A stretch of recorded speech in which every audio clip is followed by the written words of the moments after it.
국내 코로나19 확진자가 어제 오후 4시 기준으로 질병관리본부가 공식 집계한 결과에 따르면 7,313명입니다. 어제 0시 대비 179명이 늘었습니다. 사망자는 50명에 이릅니다. 대구 경북 지역의 누적 확진자는 여전히 전체 90%가량을 차지하고 있습니다. 대구시청을 연결합니다. 김재영 기자, 경북 봉화에 있는 푸른 요양원에서 50번째 사망자가 나왔죠. 네, 경북 봉화 푸른 요양원에서 추가 사망자가 나오면서 국내 총 사망자는 50명으로 늘었습니다. 대구에 사는 78살 여성인데요. 이 여성은 푸른 요양원에서 지난 5일 확진 판정을 받고 김천의료원으로 이송돼 치료를 받아왔습니다. 그제 오후 2시쯤 폐렴 증상이 악화돼 숨졌습니다. 평소 심장질환과 치매, 통풍 등을 앓아왔다고 전해집니다. 네, 집단 감염이 이어지고 있는 대구 문성병원의 상황은 현재 어떻습니까? 네, 문성병원에서는 지난 24일 첫 확진자가 나온 이후 환자 107명에 대해 전수조사에 들어갔습니다.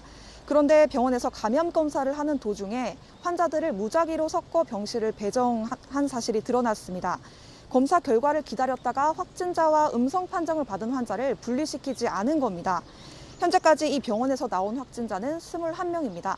방역 당국은 이 병원을 폐쇄 조치하고 코호트 격리에 들어갔습니다. 네, 문성병원에서 다른 병원으로 옮겨진 환자도 추가로 확진 판정을 받았죠. 네, 문성병원에서 확진자가 나오자 4명의 환자가 인근 병원 한 곳으로 옮겨졌습니다. 그런데 그중 한 명이 지난 3일 증상을 호소해 다음 날 검사에 6일 확진 판정을 받았는데요. 다른 3명의 환자도 검사를 했는데 무증상 감염자도 추가로 한 명이 확인이 됐습니다. 하지만 이 병원은 확진자가 나온 뒤에도 병원을 곧바로 폐쇄하지 않고 하루 가까이 외부인의 출입을 허용했습니다. 네, 대구 한마음 아파트에 살던 신천지 신도 확진자들 모두 치료센터로 이송됐고요. 음성 판정을 받은 다른 주민들 언제까지 격리 생활을 해야 되는 겁니까?